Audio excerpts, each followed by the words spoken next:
Alright, and now we are in lecture 6, I believe, of unit 3. And this lecture deals with weathering and erosion. So we've talked about how rocks form and the different types of rocks. This is how rocks break down. So it's the natural process by which different things decompose rocks. Alright, weathering is breaking down rocks. Alright, and there are two main types of weathering. There's mechanical weathering and there's chemical weathering. And different types of weathering, and we can't see the last little bit there. Each type of weathering has different mechanisms, different causes. So we'll just put on their causes. Alright, we're going to talk about those as we go on. We're going to start with mechanical weathering. Mechanical weathering is the easy one, alright? It's all mechanical. That is breaking. So this is all physical means, physical changes. Alright, there are a few common agents of mechanical weathering. GWIPA. Alright. Gravity, running water, wind, ice, plants, and animals. Alright. GRWIPA. Alright, and all of this is a physical change. Alright, think breaking by some way. It's simply a physical process that breaks the rock up. Me taking a hammer to a rock, mechanical. Alright, me pouring acid on a rock, not mechanical, not physical. So the types of mechanical weathering, first off is abrasion. And abrasion is the grinding and wearing away of rock. Grinding and wearing away. This is like just any time pieces of rock slide or hit each other. Alright, it can be caused by gravity, by rocks falling. Can be caused by wind. If you think of sand blasting something, you're blasting something with sand. Well, if you have sandstone, winds will blow some of that sand off the sandstone, which will hit other pieces of rock. That is abrasion. Alright, and then running water. As rocks get moved along the bottom of a stream, they are hitting each other. So abrasion, anytime you can think of rocks hitting.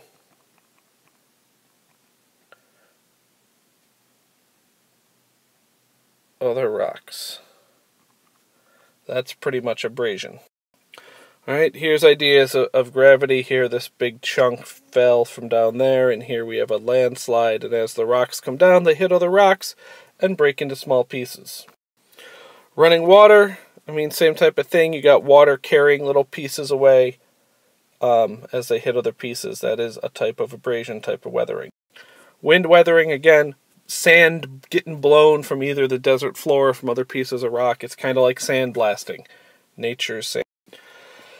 Ice wedging is the next big one. We're very familiar with that here. If you've ever seen a pothole in a street, it's because of ice wedging. So what happens is we have a crack in the rock.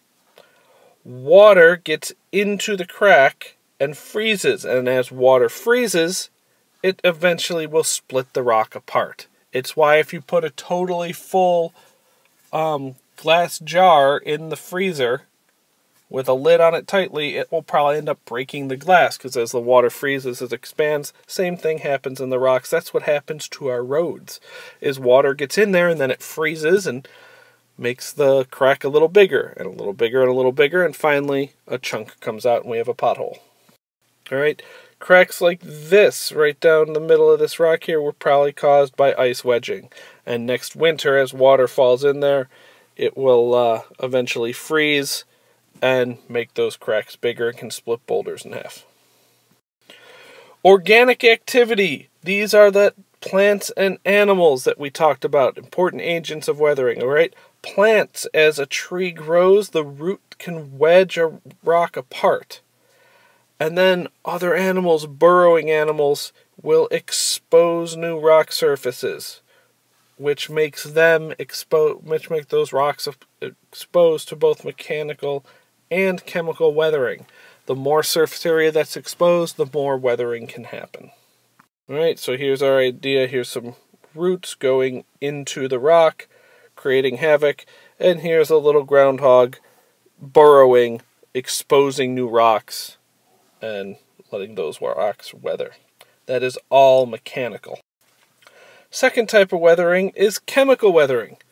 Chemical weathering comes from chemical reactions. See the word chemical? Chemical reactions, alright?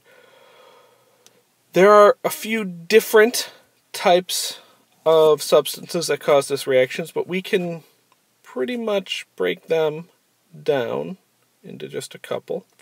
There's water, can cause the chemical reactions, carbon dioxide, oxygen, or acids, and even bases, which we don't know of as much. Chemical weathering, the big thing, it changes the composition of the rock as well as the appearance, but it is turning the rock into a different chemical. All right? Mechanical weathering just breaks the rock up. So like if you rip a piece of paper in half, you've changed the appearance of the paper, you've now got two pieces of paper, but it's still paper. If you burn it, well, not only do you change what it looks like, you no longer have paper. You have burned paper, which chemically is different. First one I'm going to start with is oxidation. And oxidation involves oxygen. Alright? That's why they sound the same. So oxidation happens in the minerals with iron. Alright? Specifically hematite, magnetite. Alright? The red sands of the southwestern U.S. are all from oxidation. It's that iron in those minerals reacting with the oxygen in the air, producing that red color. Alright, oxidation of iron equals rust. So you're all kind of familiar with oxidation, even if you didn't know it by that name until right now. Second type is hydrolysis, and that's the splitting from water. Alright, hydro means water. Lysis means to split. So this has to do with minerals that dissolve in water. The water comes in, dissolves these minerals. Now if water dissolves minerals, it can carry it with it. This is a process called leaching. Right? The big thing you need to know about hydrolysis is a chemical reaction involving the water and the mineral. Alright? Hydrolysis, splitting using water. So here we got a piece of what looks like maybe granite. We got rain hitting it. Rain is mostly made of water. There could be weak acids in it and other things, but let's just take a look at the rain hits it. As that rain hits it, some of those minerals will dissolve in the water. If this happens long enough and you have these other forces as well, we get this pile of sediment that used to be this big pile of granite. This is oversimplified. This could take a long time. But the big gist is the water and the acids and the air cause the minerals to dissolve or to change chemically change, and you get a pile of sediments from the granite.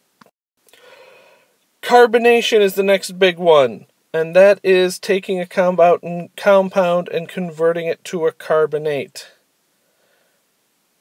Alright, carbonate comes from carbon dioxide when it dissolves in water. We get something called carbonic acid. Alright, carbonic acid's what is in your soda pops, your Pepsis, your Cokes, your Mountain Dews, your whatever you want to call them. Alright, it's water plus carbon dioxide, and this should really have been an arrow, gives you carbonic acid. The big idea is a carbonic acid is an acid. Alright, which means it contains more hydrogen ions called hydronium when they're in an acid, and so it speeds up hydrolysis. The big thing, carbonation involves carbonates. Alright, and it speeds up hydrolysis. Now, weathering itself can sometimes be quick, sometimes be slow. Generally in nature it occurs fairly slowly. Alright, different things like the composition of the rock, the climate, and the geography, the topography of the area all play a role. The first rule of weathering is that softer, less weather-resistant rocks wear away faster than more weather-resistant rocks and harder ones. Alright? Igneous rocks that have quartz can remain unchanged for a long time. Quartz is a fairly hard mineral. So if you have a lot of quartz in a rock, like a granite, it doesn't weather quickly. Whereas other chemicals might go. So softer, less resistant rocks wear quicker than faster, more resistant rocks. And that should just make sense to you. That's kind of common sense. Alright, so a sugar cube will not last as long in a stream as a piece of granite, because the sugar cube is not as hard, and the sugar cube is not as resistant to the water as the granite is. So here's just a picture of a park in Australia. These rocks have not weathered as much as the surrounding rock. That's because they are harder. These are igneous intrusions, igneous rocks that have remained through time while all the sandstone around them weathered away into the sand. Composition plays a big role. Something like limestone, which has calcite, and this is the big thing we're going to focus on. Calcite weathers very quick. Alright, and so it undergoes carbonation very quick, very rapidly. Alright, and other sedimentary rocks might be more affected by mechanical weathering. Something like limestone is more dependent by the chemical weathering from acids and such. Alright, so the big thing we gotta look at is what holds the sediments together. Alright, the stronger the bond between the sediments, the longer they're holding together. Right, shales and sandstones that are not firmly cemented can rub off. Like a piece of sandstone I have in class here. Remind me to pass it around. You can rub off some of the sand. It's not held together too well. That's going to weather quick. Alright, and become sand particles. The area of exposure, surface area. Alright, the more surface area equals the more weathering.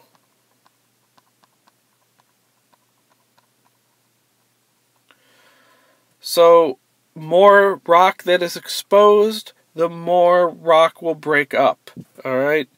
By a paper exercise, if you take a piece of paper, alright, the more paper you rip up, the smaller the pieces are. Alright? And the less space you can cram those pieces in, and the quicker you could get rid of them. Alright? So, don't worry too much about paper exercise. Big thing for here, the more area, the more something will weather. If there are fractures or cracks and joints in the rock, alright, they increase surface area. Again, more area, more weathering. Alright, and through a crack or a surface area, more water can flow. The more water flows through, the more of those dissolved minerals will go away. Again, anything that increases area increases the amount of weathering. Climate can have a big role. A place like Rochester, where we have alternating periods of hot and cold weather, allow the fastest rates of weathering. Alright, because you also have that ice wedging, which you do not get in places where it doesn't get below freezing. In warm, humid climates, there's a lot of chemical weathering because of all the moisture in the air. Alright, and moisture is destructive to exposed surfaces. So hot, dry, and very cold, dry climates are very good at preserving stuff. The ancient pyramids of Egypt have lasted so long, even though they're made mostly out of sandstone, well, because they're in a very hot, dry climate. Had those been in Rochester, they might have already weathered and eroded away. Topography, it's kind of how high up in the hills you are. Again, the higher elevations experience more ice wedging than lower elevations. Steep slopes could cause rock fragments to fall down during landslides with gravity or be washed out by heavy rains. Alright, and as a surface of a rock moves, new surfaces appear. So the higher up in the mountains, the more weathering there generally is. So higher up equals more weathering.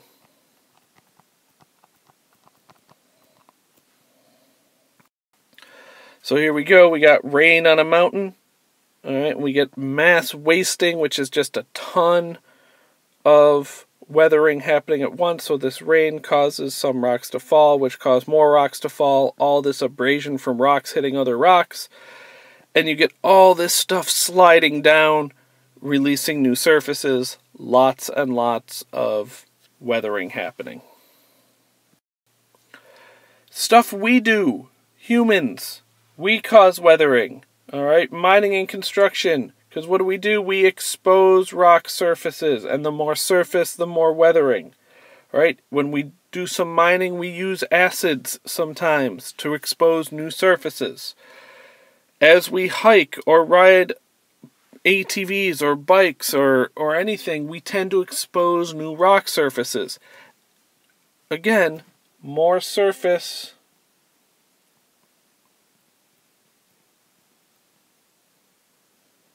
is more weathering. Alright, I can't stress that enough. Anything that increases the surface area of the rock or exposes new surface area increases weathering. Plant and animal activity. Well, guess what? We talked about this already. Roots of plants break apart rock, which leaves new surfaces. Burrowing animals, chipmunks and groundhogs and such, dig holes into rock and soil. Guess what this does? It exposes new surfaces. And again, more surface, whether it's more in number of surfaces or just the amount of surface, equals more weathering. Alright, the final thing, some biological wastes of animals can cause chemical weathering. I'll talk about that on the next slide. Alright, here's a bat roost. The bats would normally be up here, they're not in here when this picture is. All this little brown stuff here, this is called guano. That's the scientific name for bat poop. Bat poop also has bat pee in it.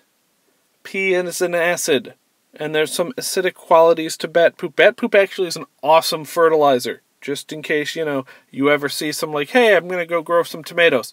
Go grab yourself some bat poop, throw it into your tomato plant pot, put the dirt in there well, wash the tomatoes after you pick them before you eat them. But all this, alright, it is slightly acidic and it just sits there and it eats away at the rock below the surface. And this would lead to chemical weathering. That is all about weathering that I really wanted to hit on. We're going to deal with erosion and talk a little bit about rivers in the next lecture. But the big stuff for weathering, there are the two types. There's chemical, there's mechanical. Mechanical is just breaking stuff, physical processes, and then chemical involves chemical reactions.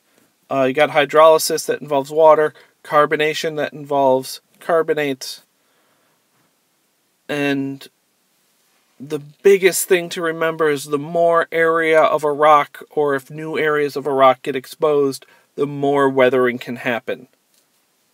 If you have any questions on this, I know it went kind of quick. Feel free, go back, watch it again. I hope you wrote down questions.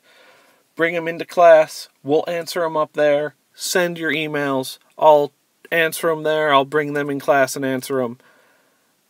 And have a good night, and I hope you enjoyed this one.